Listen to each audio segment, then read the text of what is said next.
All right, I thought I'd do a little update on the transom cutout for the exhaust. So I cut out a section here that's about 11.5 wide, about 14 inches tall. It's a little bigger than, I could have condensed it a little bit because the exhaust essentially sits right about here. But you have the bung on top that you connect the hose to. And if I lift the exhaust up a little bit, that bung's actually inside of here. So this here's about 3 3/4 protruding out from the back of the transom. And yeah, it's not that big a deal. This line here, my concern was, well, if I use the swim deck, I can't come up too high. And I didn't need to. So the swim deck height is right here. So, coming out flat, I think this will fit underneath. It's just that when you put the swim deck on, it's going to come over here, and it will interfere with this. You just have to cut it out and make it work. So then you have cabled issues on this on the pump right here. There's a hole here that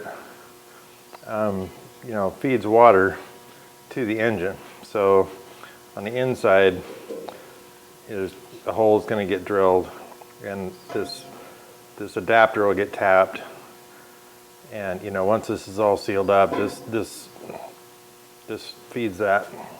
Also, you have your reverse bucket cable on this side. So my thought is, as far as lining up, it could probably be at a slight angle. Otherwise, I was looking at possibly just moving this over to this side. And it looks like that's reasonable to do. So it's probably where that'll go. Then you have your trim cable. It's going to come in here. And your steering cable, which comes in low down here. So I think that, you're looking at right in here somewhere for the steering cable to come through this bracket on the back side and attach to that. So kind of wanted to put the pump up there just to see, what I was looking at for this whole assembly. So anyway, fits in real nice. Of course, once I weld this up, I got a cover for the back. It's going to go on it like that. I'll have to pull the motor to get the exhaust on, but the motor's coming out anyway. There's a bunch of other stuff to do. I still haven't glued the intake in place. I still haven't sealed it to the intake ring. And I think I had the 2 bolts in the back that I haven't finished. So there's 3 actually, right there. So I still need to finish that.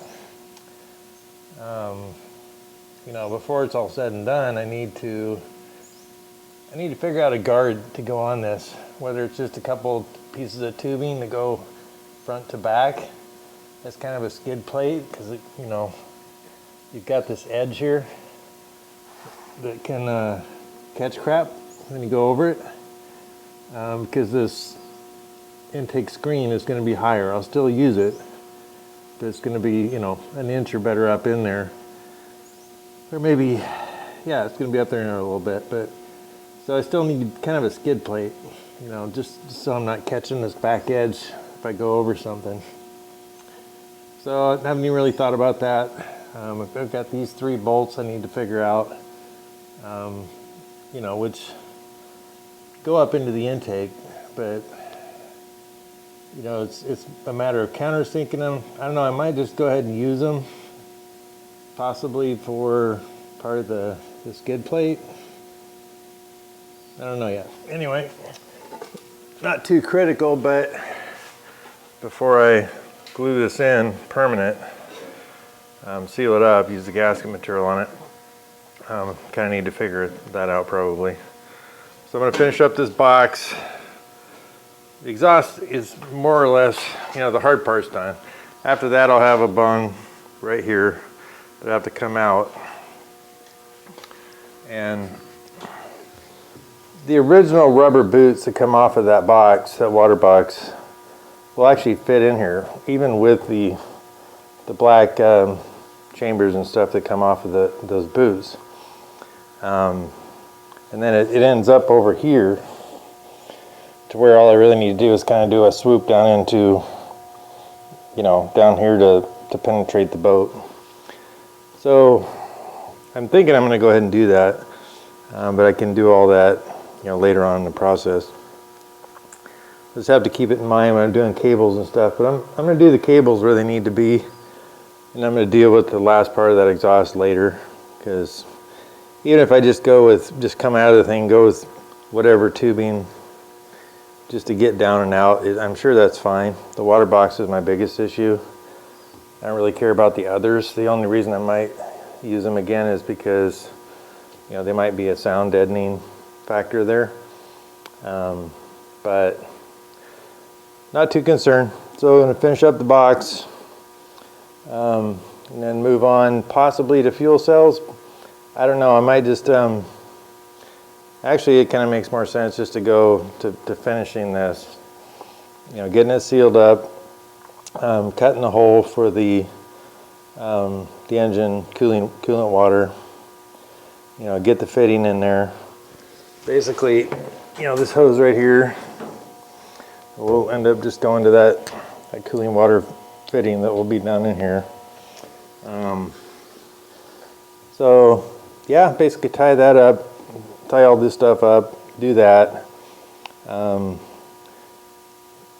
Probably permanently mount the pump after this is permanent and the transom work's done. You know, I mean, permanent is permanent, it is for a pump. Because you're going to use that sealant here, and you can always pull the pump and you're not breaking this sealant, you know, so that's not too big a deal. Yeah, and then after the pump's permanently mounted, we probably just move on. You know, I got those fittings in. Probably just move on to fuel cells. Probably just work my way forward. You know, fuel cells and cables, which I'm gonna have to order some of. But I'll probably get the steering cable in place, hooked up back here. You know, get the fuel cells installed, and you know, figure out my trim controls, which are just going to be cables. So there's a lot of work to do, but you know, work on it back here, work my way forward, probably get all the steering controls in, and then one of the last things I'll do is probably work on seats.